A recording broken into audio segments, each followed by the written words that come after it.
No digan, Señor, lo haré. Ahora solo te pido que me ayudes a hacerlo. No digan esto. En vez de eso, digan, Señor, te amo. Si el Señor manda, ama a tu vecino, díganle, Señor, te amo a ti. Bienvenidos al estudio Vida de la Biblia con Witness Lee. Un estudio completo, detallado y riguroso, libro por libro, desde Génesis hasta Apocalipsis, que se centra en experimentar a Cristo como vida a fin de cumplir el propósito eterno de Dios. Pueden escuchar gratuitamente todos los programas radiales del Estudio Vida o leer en línea los libros del Estudio Vida en nuestra página de internet radiolsm.com. Una vez más, radiolsm.com. Para muchos lectores, la Biblia es un libro lleno de mandamientos, cuyos requisitos no podemos cumplir, y por eso muchos dejan de leerla. Entonces, ¿qué haremos cada vez que nos encontremos ante los mandamientos de Dios? Esta respuesta la encontraremos en el estudio Vida de hoy, que se titula El aspecto negativo de la ley y su función. Y para darnos sus comentarios en el estudio Vida de hoy está con nosotros Miguel Nájera. Saludos, Miguel. Me gusta la manera que introdujo el programa. Es verdad, muchos creyentes optan por dejar de leer la Biblia cuando se ven ante las exigencias de Dios, escritas en la Biblia. Y de hecho los mandamientos están ahí. Pero la perspectiva de Dios en cuanto a cómo cumplirlos es muy diferente de nuestros conceptos naturales y religiosos. Esperamos que lo que el hermano Lee enseña sobre este tema nos ayude mucho e incluso produzca un cambio radical en nuestra experiencia. Miguel, en el mensaje de hoy veremos el punto de vista que Dios tiene respecto a su ley. Y oramos que el Señor honre esta comunión y nos alumbre para que experimentemos un cambio en nuestra actitud hacia la palabra de Dios. En este sentido, ¿podría usted darnos un resumen del mensaje de hoy? El tema de hoy trata de la economía de Dios, y quisiéramos dar una definición básica de la misma. La economía de Dios es el tema central de las Escrituras, y se refiere al plan de Dios que tiene de impartirse en Cristo y por medio de la palabra a su pueblo escogido y redimido, a fin de producir una expresión corporativa de sí mismo. Con esto como base, abordemos el tema de cómo debemos acudir a la Biblia. No hay duda que en la Biblia encontramos muchos mandamientos, requisitos, exhortaciones. Así que tal vez reaccionemos de una de dos maneras. Quizás digamos, amo al Señor y amo su palabra, así que haré todo lo que Él diga. Bueno, esto a largo plazo no funciona. Otra reacción sería, amo al Señor y creo en su palabra, pero sus requisitos son demasiados. Nunca podría cumplirlos. Lo mejor es que me olvide de todo esto. Pero lo que Dios desea es que vengamos a Él y a su palabra simultáneamente, y le digamos que lo amamos y que amamos su palabra, que la creemos. Él quiere que le digamos, Señor, por mí mismo no puedo cumplir lo que requiere la Biblia. Necesito que tú lo hagas, necesito que tú vivas en mí y cumplas lo que tú mismo requieres en tu palabra. Esto es lo que Dios desea. Cuando los israelitas en Éxodo 19 oyeron que Dios le hablaba a Moisés, ellos dijeron, «Oh, todo lo que el Señor diga haremos». Esto muestra claramente que ellos no conocían ni al Señor ni a sí mismos. Así que la escena cambió y se volvió aterradora. Dios tuvo que adiestrar a su pueblo por medio de la ley, para que se dieran cuenta de que no podían hacer lo que Él les requería. Dios no quiere que tratemos de guardar su palabra por medio de nuestra carne o por medio de nuestra vida natural. Él desea que lo amemos a Él y que amemos su palabra, que abramos nuestro ser a Él y a su palabra, y que le recibamos por medio de ella, para que Él viva en nosotros y cumpla los requisitos contenidos en su palabra. ¿No es esto maravilloso? Esta es la verdad y funciona. Esto honra a Dios, honra su palabra y honra su economía, que es impartirse en nosotros. Y cuando experimentamos esto, la Biblia nos es tan placentera. Deja de ser un libro de letras y se convierte en un libro de vida, en un libro que nos infunde a Dios por medio de la palabra. Y de esto aprenderemos en el programa de hoy. Muy bien. Empecemos entonces el mensaje con Witness Lee. Let me tell you a secret. Permíteme compartirles un secreto, Whatever the Bible tells you, que cuando la Biblia les pida hacer ciertas cosas, don't say it, Lord, I'll do it. no digan, Señor, lo haré. Help me to do it, I pray. Ahora solo te pido que me ayudes a hacerlo. Don't do this. No digan esto. You must say, Lord, I love you. En vez de eso, digan, Señor, te amo. The Lord says, love your neighbor. Si el Señor manda, ama a tu vecino, He says, Lord, I love you. díganle, Señor, te amo a ti. The Lord says, honor your mother. He says, Lord, I love Si el Señor les dice, honra a tu madre, díganle, Señor, te amo a ti. Te amo, Señor. ¿Sabes por qué? Porque no puedo honrar a mis padres, ni puedo honrar a mi madre. Señor, pero te amo a ti. Solo te amo a ti y quiero permanecer contigo según tu palabra. Te amo a ti y amo tu palabra. Pero te confieso que no puedo honrar a mi madre. Luego el Señor le dirá, ¡qué hijo tan bueno eres! Todo lo que no puedas hacer, yo lo haré en ti. Todo lo que nunca puedo hacer, Dios lo está haciendo en mí. Hay que decir amén a su palabra. Al decir amén a la palabra de Dios, permitimos que Dios haga en nosotros todo lo que nosotros no podemos hacer. Este no es un concepto religioso. Si el Señor le pide, id y predicad el evangelio al lugar más remoto, dígale, Señor, te amo y amo tu palabra, pero admito que no puedo hacerlo. Ni siquiera puedo predicarle a mi vecino, mucho menos ir a las regiones remotas. No puedo hacerlo, pero te amo, Señor, y quiero permanecer aquí contigo. Solo quiero quedarme aquí. Bueno, ¿saben lo que pasará? Dentro de usted sentirá que aunque no puede cumplir este requisito, el Señor lo hará en usted. Mientras que usted ama al Señor y permanece en su palabra, en la presencia del Señor, y sea uno con Él, todo lo que no puede hacer, Él lo hará. El Señor lo hará dentro de usted. ¿No es verdad? Si fuesen impresionados con esto, creo que ustedes cambiarán. Miguel, la Biblia nos manda a que amemos a nuestro prójimo e incluso a nuestros enemigos. Sin embargo, cuando escuchamos tales mandatos, nuestra tendencia natural y religiosa es determinarnos a llevarlos a cabo. Pero en el programa escuchamos que la respuesta no debe ser así, sino otra. ¿Acaso quiere decir esto que no debemos amar a nuestro prójimo o nuestros enemigos? De ninguna manera. Nunca desecharíamos ninguna porción de la palabra de Dios. En ella se nos manda que amemos a nuestro prójimo, que amemos a nuestros enemigos y que oremos por los que nos persiguen. Esto no es opcional. No podemos decirle al Señor, esto es imposible, no puedo llevarlo a cabo, y me conformaré con leer alguna porción que sea menos exigente. No, esta no es la palabra de Dios. El problema yace como lo indicamos, que o tratamos de hacerlo por nosotros mismos o nos damos por vencidos. Pero ninguna de estas dos opciones permite que el Señor realice lo que Él desea, es decir, vivir en nosotros. Tomemos por ejemplo el mandamiento de amar a nuestros enemigos. Lo que le agrada a Dios es que leamos este mandamiento y que digamos, Señor, te amo tu palabra, creo en ti, creo en tu palabra. La palabra me dice que ame a mis enemigos, pero Señor, confieso que no puedo hacerlo a mí mismo. Solo tú puedes hacerlo. Señor, deseo aplicar Gálatas 2:20 ahora mismo. Con Cristo estoy juntamente crucificado. El yo que desea cumplir este mandamiento ya fue crucificado. Ya no vivo yo, mas Cristo vive en mí. Y la vida que ahora vivo en la carne, la vivo por fe. La fe del Hijo de Dios. Debemos aprender a aplicar Gálatas 2:20 a todos estos requisitos que encontramos en la palabra. Señor, no intentaré cumplirlos, ni me daré por vencido. Más bien permitiré que tú vivas en mí y que cumplas los requisitos de tu palabra.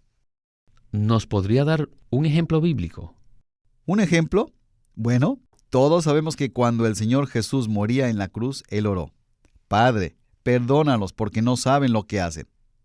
Al comparar esta experiencia con la de Esteban en Hechos 7 cuando lo estaban apedreando, Él era uno con el Señor.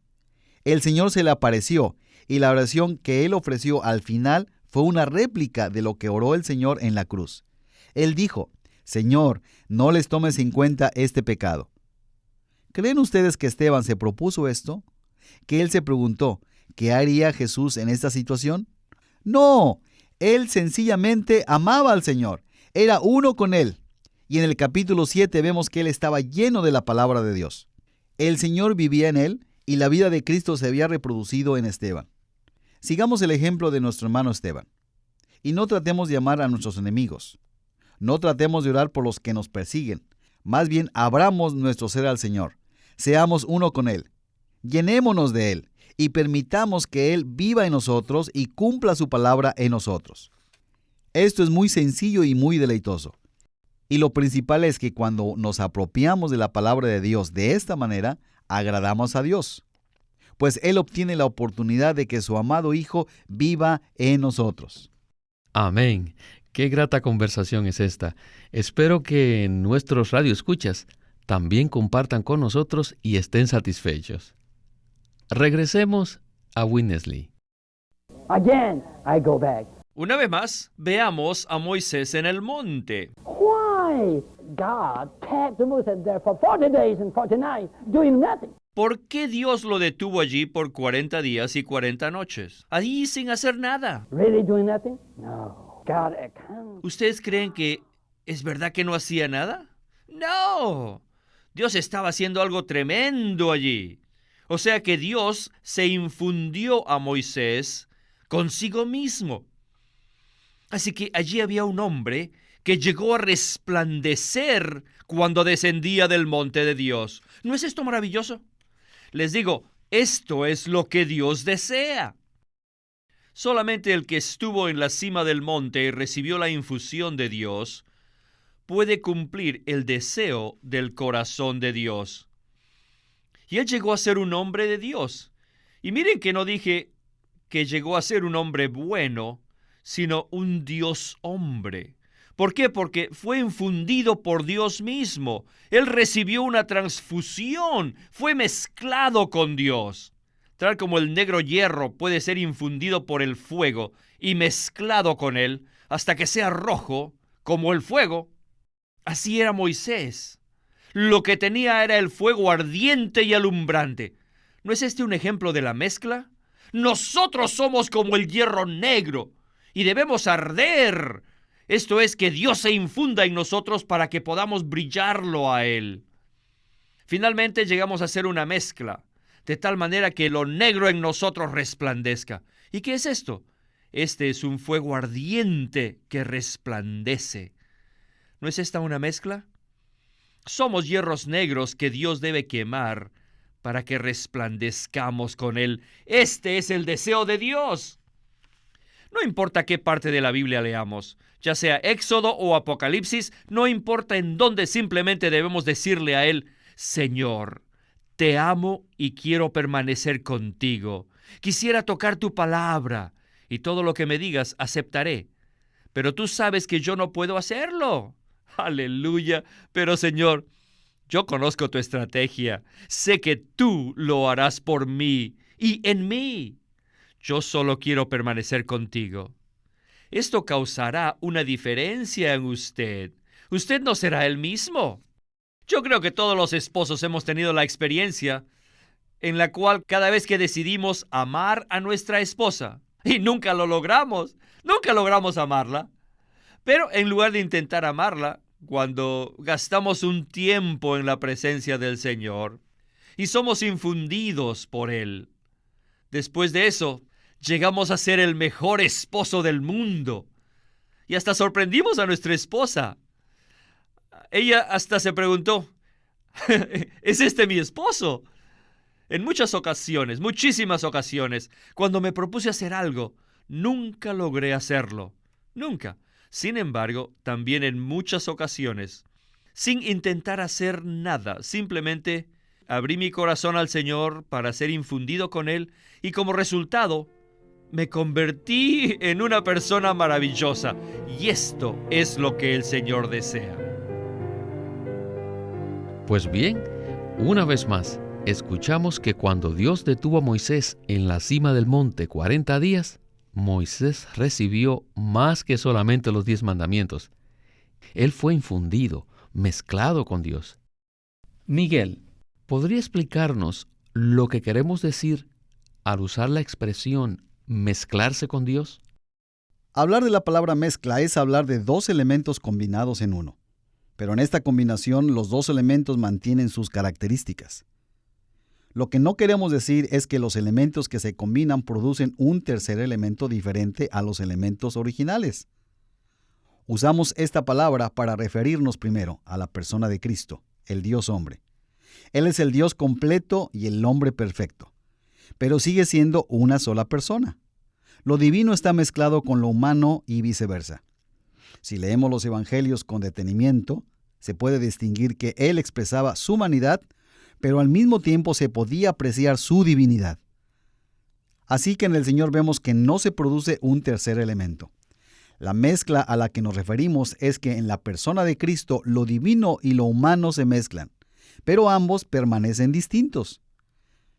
Ya que ser cristiano es ser un hombre Cristo, una persona en quien vive Cristo. El principio es el mismo. Es decir, que cuando permitimos que el Señor viva en nosotros y nosotros vivimos en Él, se lleva a cabo de una especie de mezcla. Pero esto no anula nuestra naturaleza humana. Tampoco nos hace Dios en el sentido de ser adorados. Nos hace una mezcla de lo divino con lo humano. Todo aquel que confiesa que Jesús es el Hijo de Dios permanece en Él y Él en Dios. Esto es la mezcla.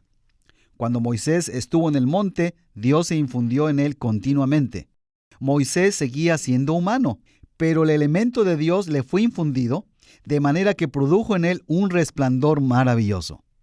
Así usamos la palabra mezcla, y la usamos a propósito, aunque con prudencia, porque esta palabra alude a una maravillosa realidad de la vida cristiana, en la cual, al tener comunión con el Señor, Él es uno con nosotros, vive en nosotros, y nosotros somos uno con Él, y vivimos en Él. Y esto es la mezcla, y por medio de ella, Dios logra la meta de su economía. Es decir, Él obtiene una expresión de sí mismo en su pueblo redimido. En conclusión, todos debemos pasar tiempo contemplando al Señor en su palabra, permitiendo que el elemento divino se infunda en nosotros y mezclándonos con Él para que el Señor obtenga su expresión.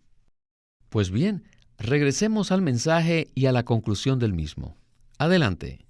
What is the function of the law? ¿Qué función tiene la ley? What is the function of the Bible? O sea, ¿cuál es la función que tiene la Biblia? It's just to expose your Bueno, sin. sirve simplemente para exponer, para poner al descubierto nuestra pecaminosidad y nuestra verdadera condición y situación.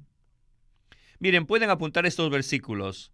Romanos 5:13, 5:20, 4:15, 7, 7 y 8 y 7, 11 y 13. También Gálatas 3:19. La Biblia sirve para esto. Esta es su función. Aparte de la ley, nadie puede conocer el pecado. Pero cuando la ley viene, el pecado queda expuesto. Bueno, tal vez digamos, la ley me hace pecaminoso. Bueno, la ley lo deja expuesto. ¿Y qué hay de malo con eso? La ley también hace que si andamos con Dios, la ley no solo nos pone al descubierto, sino que también nos somete a ella.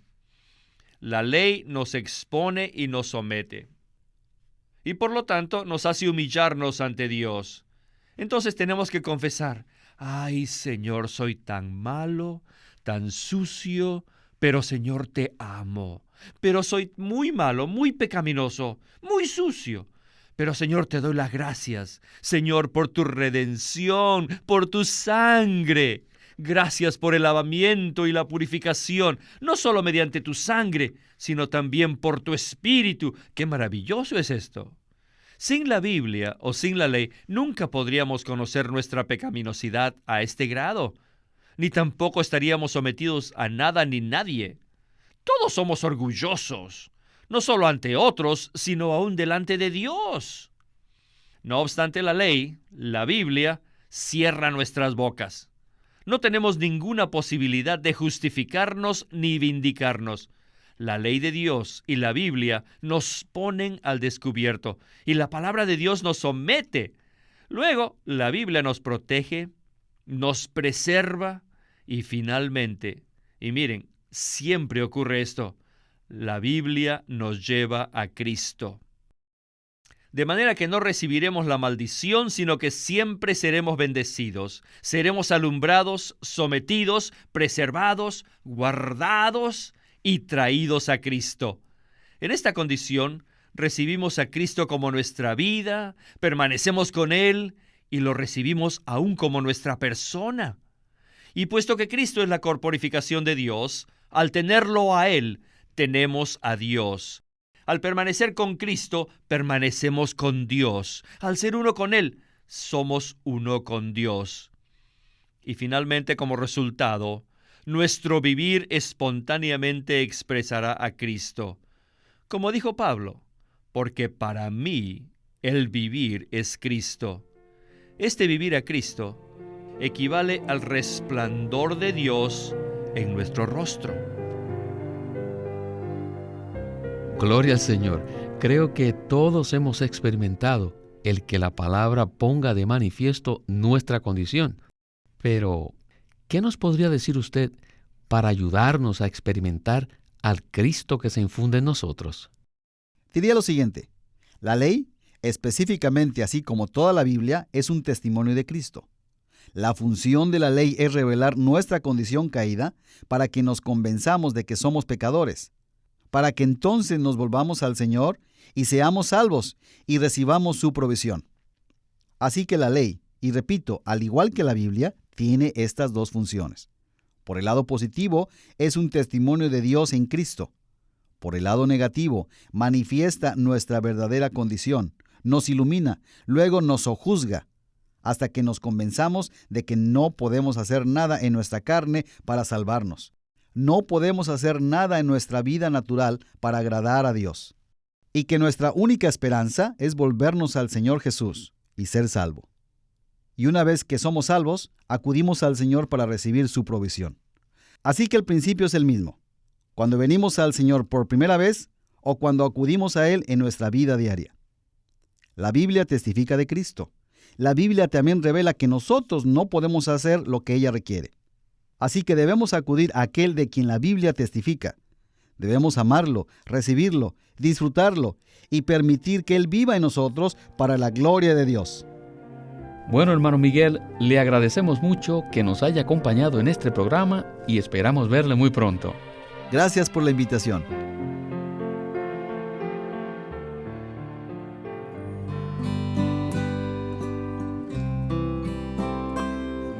Living Stream Ministry es una casa publicadora de los libros de Watchman Nee y Witness Lee. Y queremos decirles que entre ellos hay uno titulado El Cristo Todo Inclusivo, un libro clásico de Witness Lee donde presenta al Cristo en resurrección como la tierra prometida donde todos los creyentes deben entrar para disfrutarlo y para finalmente edificar el templo y la ciudad que Dios desea. El Cristo Todo Inclusivo por Witness Lee, donde expone que la tierra de Canaán fue la ilustración tipológica del Cristo donde tenemos que vivir, arraigarnos, trabajar y crecer. El Cristo Todo Inclusivo.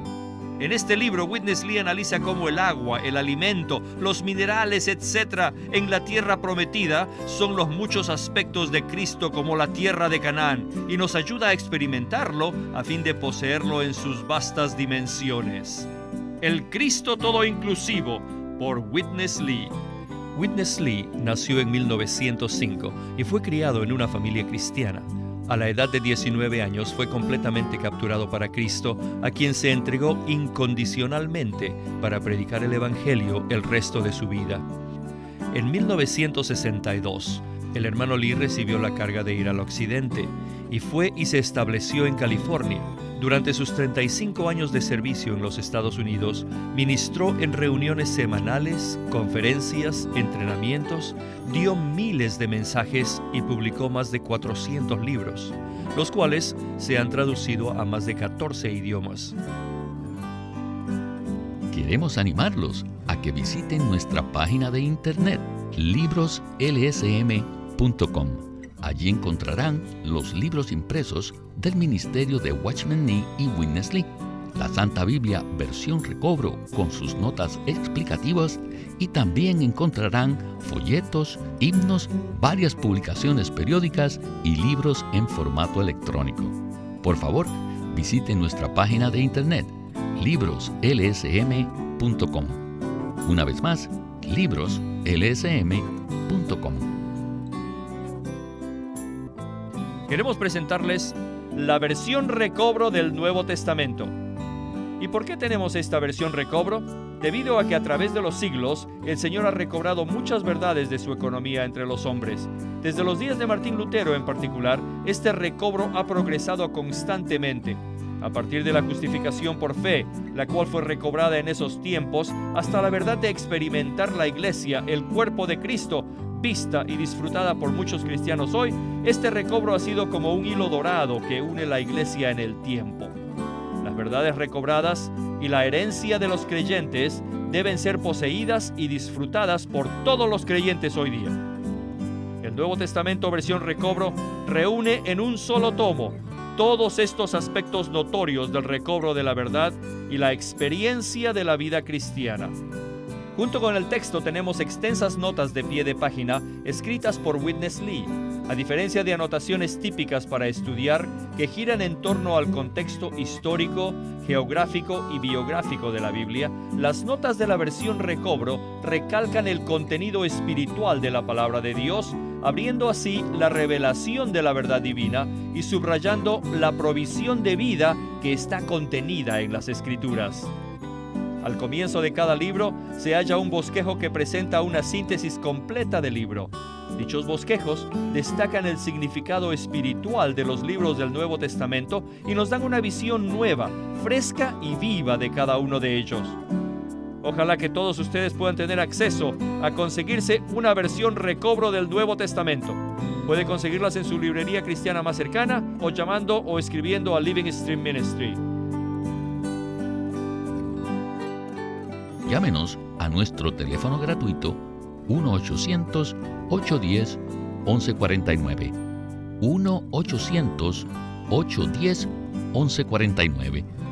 Además, si desean, pueden comunicarse con nosotros enviándonos un correo electrónico a estudiovida@lsm.org. Una vez más, estudiovida@lsm.org.